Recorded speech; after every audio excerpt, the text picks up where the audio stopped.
স্বামী যদি স্ত্রীকে একটা চড় মারে তাহলে বুঝতে হবে স্ত্রীরই কোনো দোষ ছিল। আমার মেয়ের ফেটে যাওয়া ঠোঁটের দিকে তাকিয়ে কথাটা বলেছিল তার শাশুড়ি। আর আমি জমে গিয়েছিলাম ভয়ে না, বরং এই কারণে, একজন মা হয়ে আর একজন নারী কীভাবে নিজের চোখের সামনে এমন বর্বরতাকে বাহবা দিতে পারে সেটা বুঝতে পারছিলাম না। তারা ভেবেছিল আমরা চুপচাপ ভদ্র একটা পরিবার, অপমান করলেও মাথা নিচু করে সহ্য করব। তারা জানতো না গত ৩২ বছর ধরে আমি আদালতে দাঁড়িয়ে ঠিক এই ধরনের পুরুষদের ধ্বংস হতে দেখেছি। আমি ধীরে ধীরে উঠে দাঁড়ালাম, ফোনটা হাতে নিলাম। তারপর ডিসিপ্লিন দেখাতে মাঝে মাঝে এভাবেই শাসন করতে হয়, ঠোঁট বাঁকিয়ে বলেছিল মহিলা। আমার নাম অনন্যা রহমান, বয়স ৬৩। ঢাকা জজ কোর্টে আমি টানা ৩২ বছর পারিবারিক আইনের আইনজীবী হিসেবে কাজ করেছি। অসংখ্য নারীর মামলা লড়েছি, যারা আমার চেম্বারে ঢুকত মাথা নিচু করে, চোখে কালো চশমা, গায়ে ফুল হাতা জামা আর বুক বাড়া এক অদৃশ্য লজ্জা নিয়ে, যে লজ্জাটা কখনোই তাদের ছিল না। আমি ভেবেছিলাম নির্যাতনের সব রূপ আমি দেখেছি, লোক দেখানো ভদ্র স্বামী, আদালতে দাঁড়িয়ে কান্না করা অত্যাচারী পুরুষ, আর সেই শাশুড়ি যারা নির্যাতনকে শাসন বলে চালিয়ে দেয়। কিন্তু নিজের মেয়েকে সেই নারীদের একজন হয়ে যেতে দেখার জন্য কোনো আদালত, কোনো অভিজ্ঞতা আমাকে প্রস্তুত করতে পারেনি। সেদিন ছিল রবিবার। ২ বছর আগে আমার স্বামী মারা গেছেন। তারপর থেকে দিনগুলো কেমন যেন নিঃশব্দ হয়ে গেছে। সেদিন সন্ধ্যাতেও আমি বাসায় একা ছিলাম। ড্রয়িং রুমের কোণায় রাখা ওনার ছবিটার সামনে একটা মোমবাতি জ্বলছিল। ঠিক তখনই ফোন করেছিল আমার মেয়ে আয়রা। মা, আজকে প্লিজ চলে আসো না, আমি বাবার পছন্দের গরুর রেজালা রান্না করেছি। ওর গলায় কেমন যেন ক্লান্তি ছিল। আমি ভেবেছিলাম হয়তো বাবাকে মিস করছে। আয়রার বয়স ৩২। বুয়েটে কেমিক্যাল ইঞ্জিনিয়ারিং পড়েছিল। ছোটবেলা থেকে অসম্ভব মেধাবী ছিল মেয়েটা। ক্লাস 7-এ পড়ার সময় বিজ্ঞান মেলায় নদীর বালু, কাঠকয়লা আর পাথর দিয়ে পানি পরিশোধনের একটা প্রজেক্ট বানিয়ে পুরস্কার জিতেছিল। ও ছিল প্রাণবন্ত, হাসি খুশি, একটু জেদি, একটু স্বপ্নবাজ। তারপর ওর বিয়ে হলো রিদওয়ান চৌধুরীর সঙ্গে। আমি সন্ধ্যা 7টার দিকে তাদের বনানীর অ্যাপার্টমেন্টে পৌঁছালাম। বিশাল বিল্ডিং, চকচকে লিফট, নিচে কড়া নিরাপত্তা, সব কিছুতেই একটা ঠান্ডা আভিজাত্য। দরজা খুলল আয়রা। গরমের মধ্যেও ফুল হাতা সালোয়ার কামিজ পরে আছে।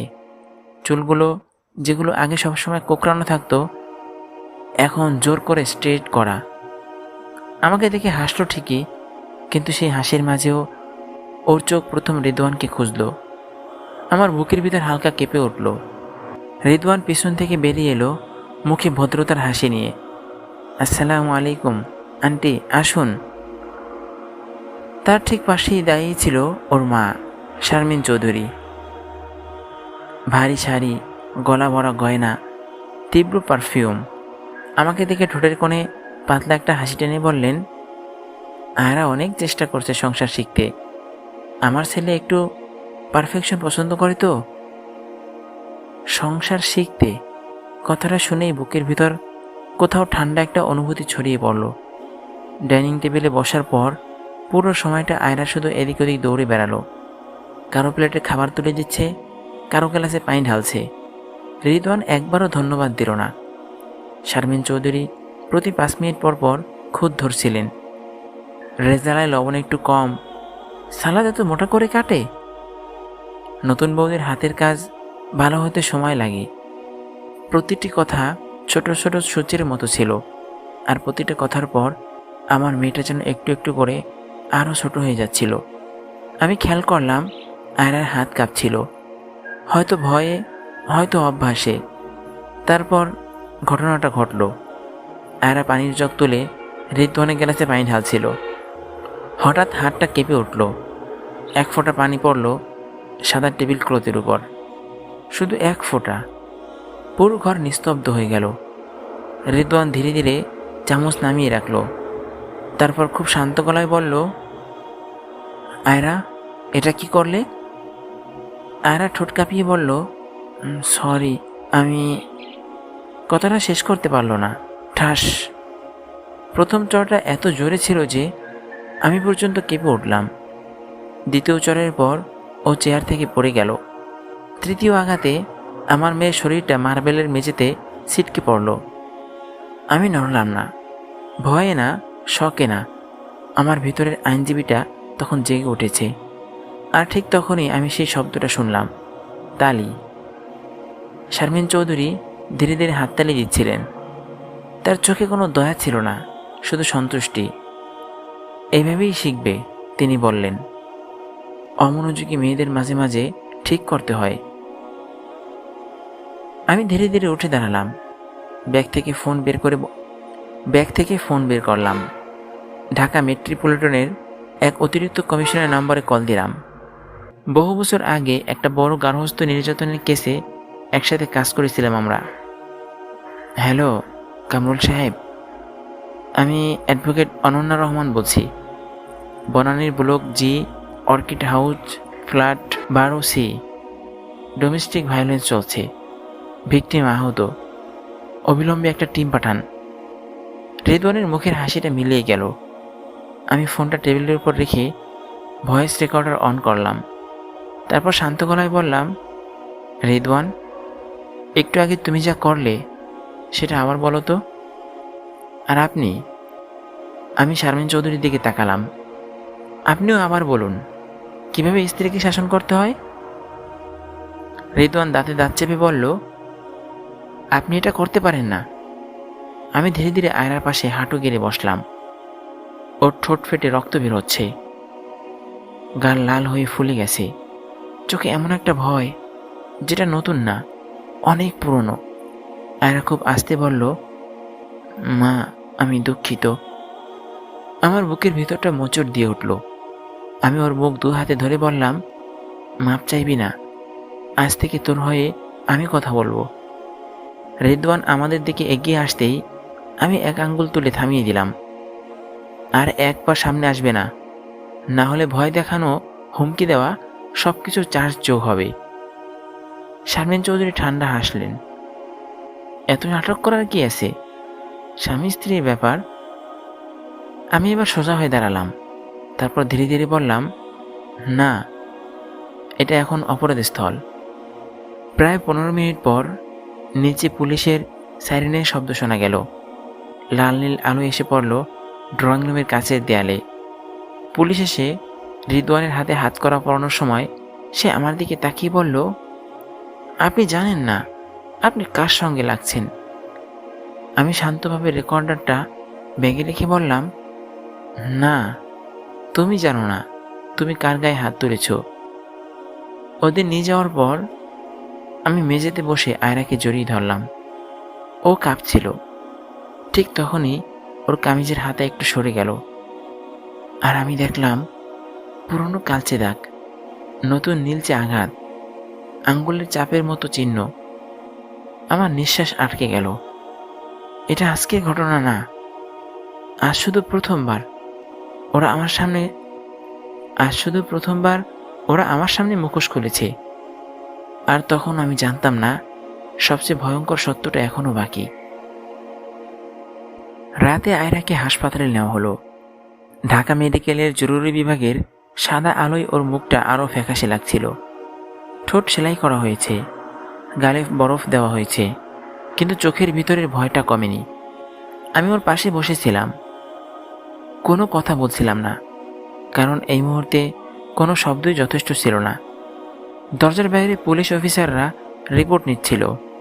ভিতরে নার্স বারবার এসে বলছিল স্টেটমেন্ট পরে নেবেন, কিন্তু আমার মাথার ভিতর তখন অন্য কিছু ঘুরছিল। 12 বছর আগে একটা কেস, একজন তরুণী একইভাবে মার খেয়েছিল, একইভাবে শাশুড়ির শাসন মন্তব্য, একইভাবে স্বামীর ক্ষমতার দম্ভ। আর সেই কেসটা হঠাৎ করে কোর্ট থেকে প্রমাণের অভাবে খারিজ হয়ে গিয়েছিল। কারণ ছিল না প্রমাণ, কারণ ছিল না সাক্ষী, কারণ ছিল হলো ভয়। আমি ধীরে ধীরে ফোনটা বের করলাম, রেকর্ডারটা খুলে দেখলাম সব ঠিক আছে, কিন্তু একটা জিনিস মিলছিল না, রিদওয়ানের চোখের আত্মবিশ্বাস। ও শুধু ক্ষমতাবান মানুষের মতো আচরণ করছিল না, ও এমনভাবে আচরণ করছিল যেন জানে শেষ পর্যন্ত কিছুই হবে না। পরদিন সকাল, পুলিশ স্টেশনে আমাকে ডাকা হলো। আমি ঢুকতে দেখলাম রিদওয়ান বসে আছে খুব শান্তভাবে। পাশে একজন আইনজীবী, খুব পরিচিত মুখ, আমার পুরনো এক সহকর্মী। সে আমাকে দেখে হালকা হাসলো। অনন্যা আপা, আপনি তো জানেন এসব পারিবারিক ইস্যু মিউচুয়াল সেটেলমেন্টে গেলে ভালো হয়। আমি এক মুহূর্ত চুপ করে থাকলাম, তারপর ধীরে বললাম, মেয়েটা হাসপাতালে। সে কাজ জাগালো, একটা স্লিপ হয়েই গেছে, আদালতে এগুলো টেকে না। সেই মুহূর্তে আমার ভিতরে কিছু ভেঙে গেল না, বরং পরিষ্কার হয়ে গেল এটা শুধু একটা ঘরের ঘটনা না, এটা একটা সিস্টেম। বিকালেই আমি আয়রার ফোনটা হাতে পেলাম। লক খোলা ছিল না, কিন্তু ওর ল্যাপটপটা ছিল অ্যাপার্টমেন্টে। আমি ওর পুরোনো পাসওয়ার্ড ট্রাই করলাম, সেমিস্ট্রি 1992। লগ ইন হয়ে গেল। আর তখনই আমি সেটা পেলাম, ফোল্ডার সেভ, ভিতরে ভিডিও, একটা না অনেকগুলো। প্রতিটি ভিডিও একই ঘর, একই ঘটনা, শুধু সময় আলাদা। রিদওয়ান শুধু আয়রাকে মারেনি, প্রতিবার মারের পর ভিডিও করেছে। আর প্রতিটা ভিডিওর শেষে শারমিন চৌধুরীর কণ্ঠ, ভালো হয়েছে, এবার শিখবে। আমার হাত কেঁপে উঠল। আমি আরেকটা ফাইল খুললাম, এবার পিডিএফ, শিরোনাম ফ্যামিলি কন্ট্রোল এগ্রিমেন্ট চুক্তি, বিয়ের সময় সাইন করা, যেখানে লেখা ছিল আয়রা হাউস ডিসিপ্লিন মেনে চলতে বাধ্য। আমি হঠাৎ বুঝলাম এটা বিয়ে ছিল না, এটা ছিল কন্ট্রোল এন্টারটেনমেন্ট, একটা পরিকল্পনা। রাতে আবার ফোন এলো, এইবার অচেনা নাম্বার। আপনি কি অনন্যা রহমান? আমি বললাম হ্যাঁ। অন্য পাশ থেকে একটা নারী কণ্ঠ, কাপা কাপা, আপনি কি আয়রার মা? হ্যাঁ। কিছুক্ষণ চুপ, তারপর ফিসফিস করে বলা হলো, আপনার মেয়ে প্রথম না। লাইন কেটে গেল। আমি ফোনটা নামিয়ে রাখলাম। আর তখনই বুঝলাম শারমিন চৌধুরী শুধু শাশুড়ি না, ও এই পুরো ব্যবস্থার কেন্দ্র। রাতে আমি আবার হাসপাতালে গেলাম।